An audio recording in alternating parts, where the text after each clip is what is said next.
Demon King pertama. Demon King pertama diposisikan sebagai otoritas tertinggi di dunia iblis. Bukan sekedar raja iblis, tapi entitas yang berada di puncak hierarki eksistensi. Dia tidak hanya memerintah, tapi juga memiliki kendali terhadap sistem kekuatan dan tatanan realitas di alam tersebut. Dalam struktur ini, bahkan Majin Rimus berada di bawah perintahnya. Jika benar dia yang memerintahkan penciptaan multiverse, maka kekuatannya sudah berada di level absolut, jauh melampaui konsep pertarungan biasa. Dia tidak lagi terikat pada ki, transformasi, atau teknik tempur, melainkan pada kehendak yang bisa membentuk dan menghapus eksistensi. Ini membuatnya lebih dekat pada konsep pencipta utama dibandingkan petarung. Perannya kemungkinan besar tidak akan terlihat secara langsung dalam pertarungan. Karakter seperti ini biasanya menjadi dalang atau pengatur keseimbangan, sehingga kehadirannya terasa melalui dampak besar yang ditinggalkan, bukan aksi fisik di medan perang. Majin Rimus. Majin Rimus dikenal sebagai super Majin orisinal yang memiliki kekuatan penciptaan dalam skala kosmik. Dia bukan hanya kuat secara fisik, tapi juga mampu menciptakan alam semesta dan struktur kehidupan. Hal ini langsung menempatkannya jauh di atas petarung biasa dalam hal level kekuatan. Kekuatan Rimus lebih bersifat konseptual dibandingkan kehancuran. Dia dapat menciptakan realitas, menetapkan hukum alam, dan menciptakan sistem yang berjalan dengan sendirinya. Dengan kemampuan seperti ini, dia lebih cocok disebut entitas kosmik daripada sekedar fighter. Namun, jika dia memang berada di bawah Demon King pertama, maka jelas ada batas kekuasaan yang tidak bisa dia lewati. Ini menunjukkan bahwa meskipun sangat kuat, Majin Rimus tetap bagian dari hierarki yang lebih tinggi. Goku. Dalam Daima, Goku mengalami perubahan menjadi tubuh kecil, tapi kemampuan bertarungnya tidak berkurang secara signifikan. Dia tetap memiliki pengalaman, insting, dan kemampuan adaptasi yang menjadikannya salah satu petarung paling berbahaya di cerita. Hal ini membuatnya tetap relevan menghadapi ancaman dari dunia iblis. Ketika mencapai bentuk seperti Super Saiyan 4 baru, kekuatannya meningkat drastis dan mampu menghadapi musuh dengan level yang jauh lebih tinggi. Dia tidak hanya mengandalkan kekuatan mentah, tapi juga teknik, refleks, dan kecerdasan bertarung yang matang. Di tahap tertentu, Goku bahkan mampu melampaui batas sistem kekuatan biasa dan menghadapi entitas dari dimensi berbeda. Namun, meskipun sangat kuat, dia masih belum berada di level pencipta seperti Rimus. Vegeta. Vegeta tetap menjadi rival utama Goku dengan pendekatan yang lebih fokus pada kekuatan kehancuran. Dalam Daima, meskipun tubuhnya kecil, kekuatannya tetap berkembang dan tidak kehilangan intensitas. Ini menunjukkan bahwa esensi kekuatannya tetap utuh. Gaya bertarung Vegeta lebih agresif dan mengandalkan tekanan konstan untuk menghancurkan lawan. Ia sangat efektif melawan musuh dengan pertahanan tinggi karena mampu memberikan serangan bertubi-tubi tanpa henti. Dalam Daima, dia juga menunjukkan perubahan Super Saiyan 3 yang jarang ditunjukkan di cerita lain. Walaupun sedikit di bawah Goku dalam hal fleksibilitas, secara kekuatan mentah dia hampir setara. Dalam banyak situasi, Vegeta menjadi penyeimbang yang membuat tim tetap kompetitif di level tinggi. Tamagami 1.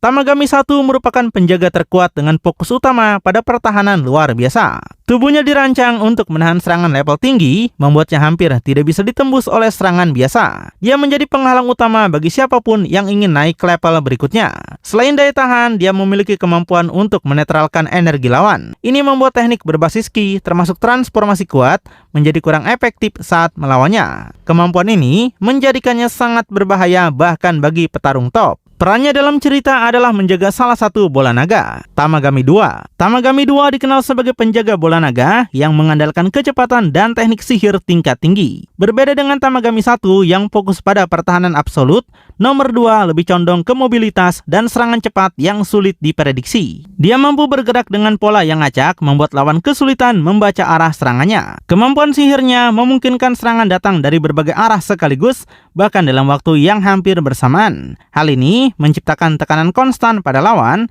karena mereka harus bertahan sekaligus menganalisis pola serangan yang kompleks. Dalam duel 1 lawan 1, gaya seperti ini sangat mematikan. Meski pertahanannya tidak setebal Tamagami nomor 1, kecepatan dan variasi tekniknya menjadi keuntungan besar. Lawan yang tidak cukup cepat atau tidak punya insting tajam akan langsung kewalahan sebelum sempat menyerang balik. Tamagami 3. Tamagami 3 adalah tipe petarung yang lebih seimbang dibandingkan dua lainnya. Dia tidak memiliki keunggulan ekstrim dalam satu aspek, tapi justru kuat di semua sisi seperti kekuatan, kecepatan, dan daya tahan. Ini membuatnya menjadi lawan yang sulit dianalisis karena tidak punya kelemahan mencolok. Gaya bertarungnya cenderung adaptif, mampu menyesuaikan diri dengan lawan yang dihadapi. Jika melawan petarung cepat, dia bisa meningkatkan fokus pertahanan. Jika melawan petarung kuat, dia hanya mengandalkan teknik dan timing untuk menahan serangannya. Walaupun secara peringkat berada di bawah nomor 1 dan nomor 2, keberadaannya tetap berbahaya. Dalam banyak kasus, karakter seperti ini justru lebih sulit dikalahkan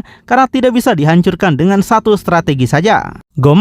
Goma sebagai Raja Dunia Iblis memiliki kekuatan dasar yang sangat tinggi, namun peningkatan drastis terjadi saat dia mengaktifkan kekuatan mata ketiga. Transformasi ini membuka akses ke energi tambahan yang jauh lebih besar, membuatnya mampu bertarung di level yang sebelumnya tidak mungkin dia capai. Dengan kekuatan tersebut, Goma tidak hanya mengandalkan sihir, tapi juga mengalami peningkatan fisik yang signifikan. Serangannya menjadi lebih kuat, lebih cepat, dan memiliki dampak yang jauh lebih luas. Dia bisa menekan petarung level tinggi dengan kombinasi kekuatan dan teknik. Namun, kekuatan besar seperti ini biasanya datang dengan risiko. Penggunaan energi yang sangat tinggi bisa menyebabkan kelelahan atau kehilangan kendali, sehingga dalam pertarungan panjang stabilitasnya bisa menjadi titik lemah. Keunggulan mata ketiga Goma juga bisa menyembuhkan lukanya dengan sangat cepat. Dengan mata ketiga ini, bahkan Goma sudah melampaui Super Saiyan 4 Goku. Majindu merupakan hasil eksperimen yang dirancang untuk menjadi petarung adaptif. Kemampuan utamanya adalah meniru dan menyesuaikan diri dengan teknik lawan,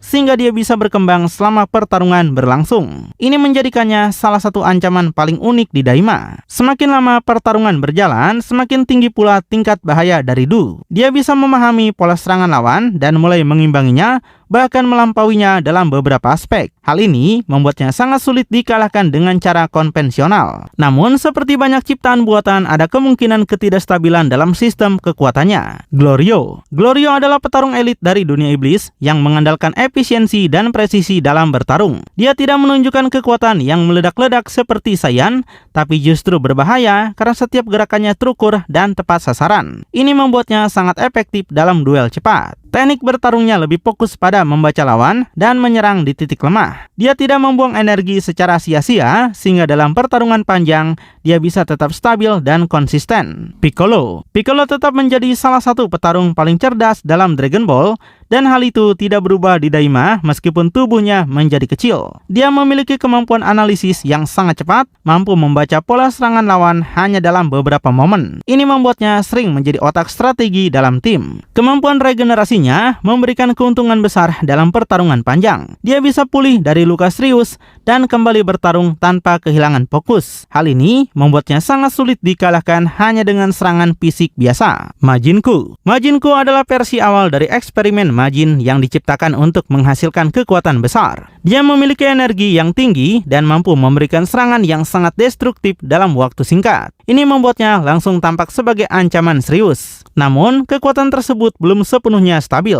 Dia sering kesulitan mengendalikan energinya sendiri yang bisa menyebabkan ketidakseimbangan dalam pertarungan. Hal ini membuat performanya tidak konsisten dibandingkan versi yang lebih sempurna seperti Majindu. Meski begitu, Majinku memiliki kepintaran di atas rata-rata yang membuatnya sangat dikagumi banyak orang. Nepa adalah Namekian sesepuh yang memiliki kekuatan sihir tingkat tinggi, bahkan bisa dibilang salah satu yang terkuat di dunia iblis. Dia tidak mengandalkan kekuatan fisik, melainkan manipulasi energi dan realitas yang jauh lebih kompleks. Kemampuannya memungkinkan dia mempengaruhi objek, ruang, bahkan kemungkinan besar hukum tertentu dalam pertarungan. Ini membuatnya sangat berbahaya karena lawan tidak hanya menghadapi serangan, tapi juga perubahan kondisi pertarungan itu sendiri. Karakter seperti Nepa seringkali menjadi ancaman terbesar karena sulit dilawan secara langsung. Tanpa rencana yang tepat, bahkan petarung kuat bisa dikalahkan tanpa sempat memberikan perlawanan yang berarti. Arinsu adalah bangsa Glin sekaligus ilmuwan jenius yang menggabungkan teknologi dan sihir dalam eksperimennya. Dia mampu menciptakan makhluk dengan kekuatan luar biasa,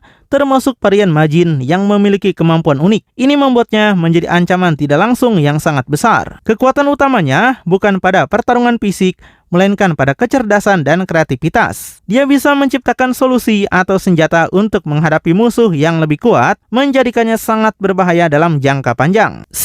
Sebagai Kaioshin, Shin tetap memiliki kekuatan defense meskipun dalam kondisi tubuh kecil. Dia memiliki teknik khas dewa yang tidak dimiliki oleh kebanyakan karakter lain, termasuk kemampuan terkait energi dan dimensi. Perannya dalam Daima lebih ke arah pendukung dan penjaga keseimbangan. Dia memahami struktur dunia dan ancaman yang ada, sehingga sering menjadi sumber informasi penting bagi tim. Walaupun tidak menjadi petarung utama, keberadaannya tetap krusial. Dalam situasi tertentu, kekuatan dan pengetahuannya bisa menjadi faktor yang menentukan arah pertarungan. Nah, jika ada karakter kuat dalam Daima yang belum dimasukkan, kalian komen aja di bawah ya.